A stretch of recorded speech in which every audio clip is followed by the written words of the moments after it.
शिवाय। नमस्कार दर्शकों, स्वागत है आपका आपके अपने कार्यक्रम आपके सितारे आपका भविष्य में।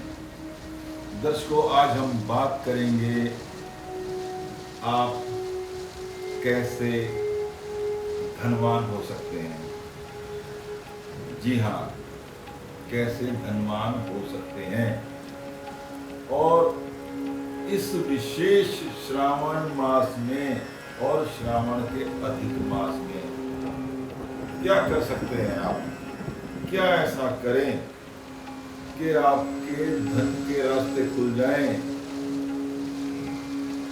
आप अगर धन की तंगी से परेशान हैं, कर्जों से परेशान हैं, धन है ही नहीं या था लेकिन घाटे हो गए, व्यापार में धन चला गया या किसी और प्रकार से धन नष्ट हो गया, अब वापस संघर्ष कर रहे हो कि किसी भी प्रकार से धन आ जाए, तो यह श्रावण अधिक मास आपके लिए जादू की छड़ी का काम कर सकता है।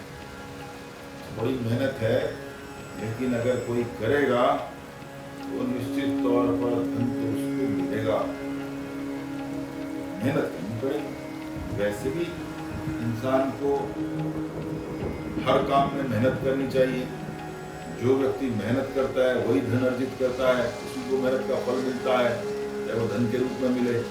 लेकिन यहाँ हम बात कर रहे हैं कि कोई व्यक्ति मेहनत तो करता है, उसकी मेहनत का उसे फल नहीं मिल रहा, उसकी कुंडली में ग्रहों की स्थिति कुछ ऐसी है कि उसको धन की प्राप्ति हो ही नहीं रही, या अगर हुई है तो फिर उसके पास धन रुका नहीं।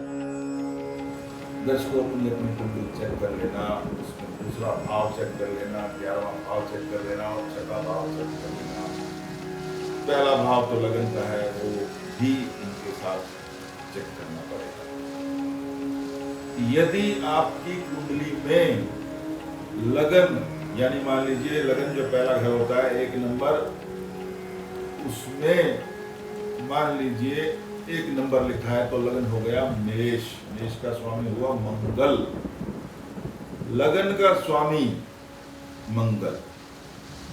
दूसरा नंबर आएगा 2 नंबर लिखा होगा, यह है धन भाव। 2 नंबर होती है वृष राशि, इसका स्वामी हुआ शुक्र। तो 2 नंबर का स्वामी शुक्र हुआ। 6 नंबर, अब 6 नंबर की बात करें, 6 नंबर का स्वामी हुआ बुध, कन्या राशि होती है, स्वामी बुध हुआ। लाभ भाव 11 नंबर, स्वामी हुए शनि। तो अब यहाँ कौन कौन है आपके पास?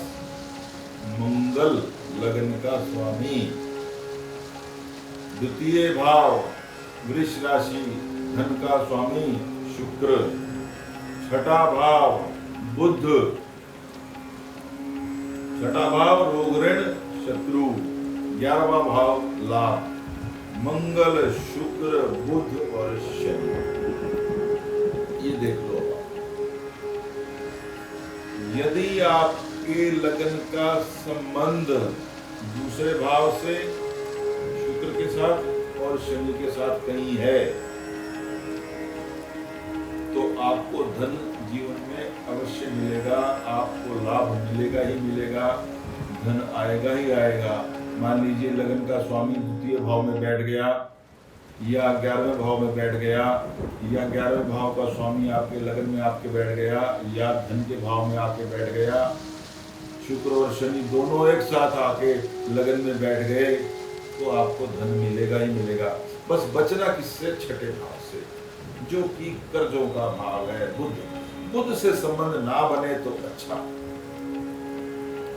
यदि आपका लगन का स्वामी मंगल है, वो 6ठे भाव में जाके बैठ जाए, या 6ठे भाव का स्वामी बुध लगन में आके बैठ जाए, तो समस्या खड़ी हो जाएगी। द्वितीय भाव का स्वामी जो शुक्र है वो 6ठे भाव में जाके बैठ जाए तो समस्या खड़ी हो जाएगी। शनि है लाभ के स्वामी, वो आके 6ठे भाव में बैठ जाएंगे तो आपको समस्या खड़ी हो जाएगी। तो आपका जो कमाया हुआ पैसा है वो शायद वो रुकेगा नहीं, तो आपको धन की समस्या खड़ी हो जाएगी। अपनी अपनी कुंडली में आप देख लेना कि लगन का स्वामी अगर 6ठे भाव से कनेक्ट कर रहा है, लाभ और धन के स्वामी अगर छठे भाव से कनेक्ट कर रहे हैं तो आपको कहीं ना कहीं धन की हानि होगी, कर्ज आपके ऊपर हो सकता है। धनवान बनने में ये भाव छठा आपको रोड़ा पैदा कर सकता है। तो आप धनवान बने, ये बात मैं कह रहा हूं कैसे बने, और इस विशेष श्रावण माह में और अधिक मास में दर्शकों आपको ध्यान होगा, आपको सबको पता होगा, धन के स्वामी कुबेर देवता है, और कुबेर देवता को धन का स्वामी किसने बनाया? भगवान शिव ने। रावण के पास जो सोने की लंका थी वो पहले कुबेर के पास थी, वह किसने दी थी? भगवान शिव ने। रावण के पास जो इतना वैभव था वो किसने दिया था? ऐश्वर्य भगवान शिव ने। भगवान शिव के पास आपको सब कुछ देने का सामर्थ्य है। वो चाहे तो आपको धनवान, महाधनवान, कुबेरपति, धनपति, क्या क्या आप नाम दे सकते हो, बना सकता है। क्या करें? सबसे पहले अपनी कुंडली के द्वितीय भाव, उसके स्वामी को बलवान करें। मान लीजिए आपकी कुंडली में, जैसे कि मैंने बताया, दूसरे भाव का स्वामी किसी के शुक्र है, किसी का मंगल होगा, किसी का चंद्रमा होगा, किसी का शनि होगा। अगर वह पीड़ित है या पीड़ित नहीं भी है, उस भाव के स्वामी का जो बीज मंत्र है, एक तो उसको इस मास में, श्रावण मास को, आपको उसका विशेष जाप करना है। कैसे करना है? मान लीजिए आपका मेष लग्न है, मेष लग्न है, धन भाव का स्वामी कौन हुआ? शुक्र। शुक्र का जो बीज मंत्र होगा, शुक्र का बीज मंत्र ओम शुं शुक्राय नमः, ओम द्राम द्रीम द्रौम स शुक्राय नमः, ये अलग है, लेकिन बीज मंत्र की ध्यान रख बात ये वो ओम शुं शुक्राय नमः। इस मंत्र का जप स्फटिक की माला पर अगर कोई व्यक्ति करता है, माला अगर नहीं आती तो मन में भी कर सकते हो। ऐसे ही अपनी कुंडली में दूसरा भाव देख लो, जिस जिस कुंडली में जो जो दूसरे भाव का मालिक हो, उसका बीज मंत्र का जप करो। एकादश भाव देखो, एकादश भाव का स्वामी है, उसके बीज मंत्र का जप करो। बीज मंत्र आपको नहीं पता, गूगल पे देख लो, आजकल सब चीज मिलती है। ये तो हुआ बेसिक कार्य कि आपने धनेश और लाभेश के बीज मंत्र का जप करना है विशेष श्रावण के अधिक मास में, जो कि 18 जुलाई से 16 अगस्त तक चलेगा, इस विशेष समय के अंदर।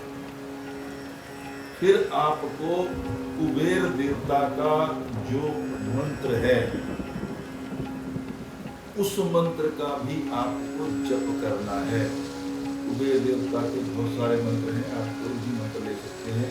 ओम श्री कुबेराय नमः, ये सबसे आसान मंत्र है,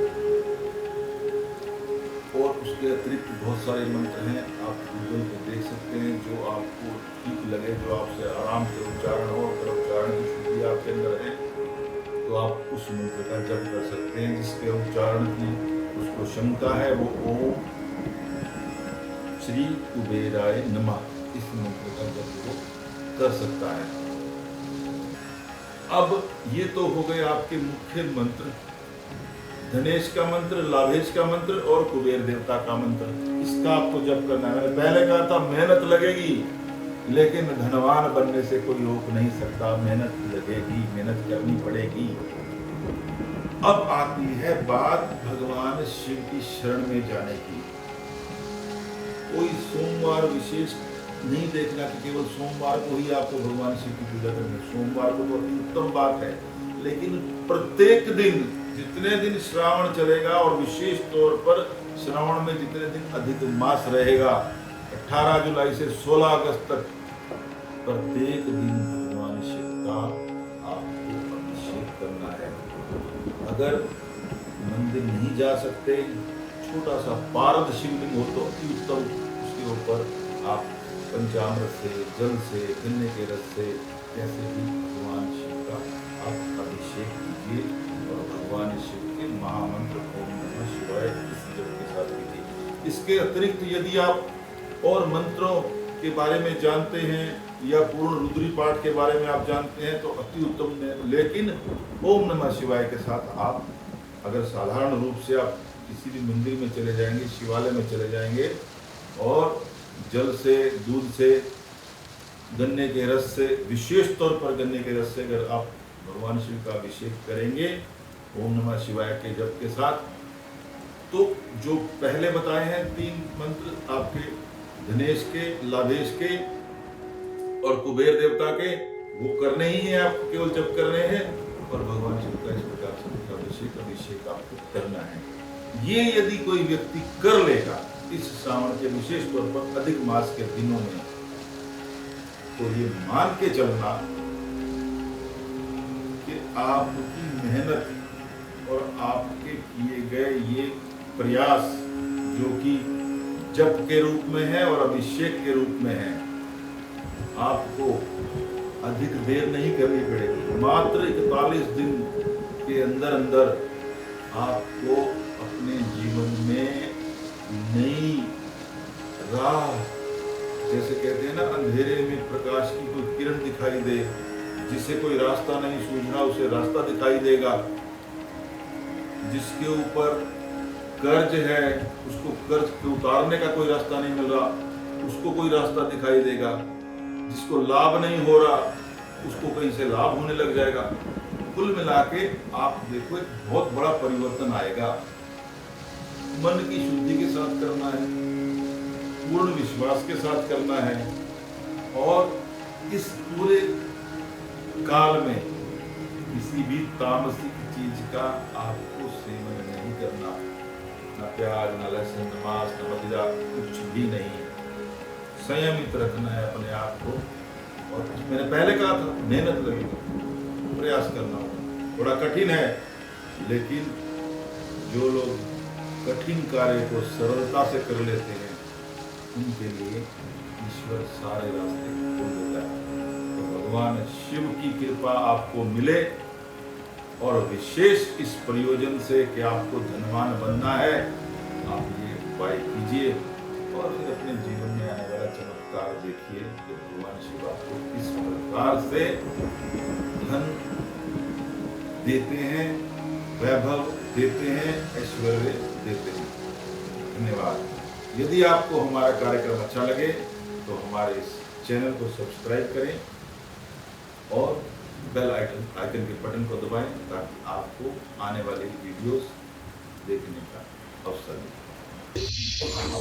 जीवन में देखिए तरक्की हर कोई चाहता है। कौन सा ऐसा अचूक मंत्र है या जाप है जिससे वो व्यक्ति भी धन की प्राप्ति कर सकता है जिसके बेशक कर्म पीछे खराब रहे हों? अटका हुआ प्रमोशन आपका कैसे हो? कुछ ऐसे आपको छोटे छोटे वास्तु के टिप्स देना चाहूंगा जिनको करके आप अपने घर से वास्तु दोष को मिटा सकते हैं। यदि आपके काम बनते बनते बिगड़ रहे हो तो आपको क्या करना है?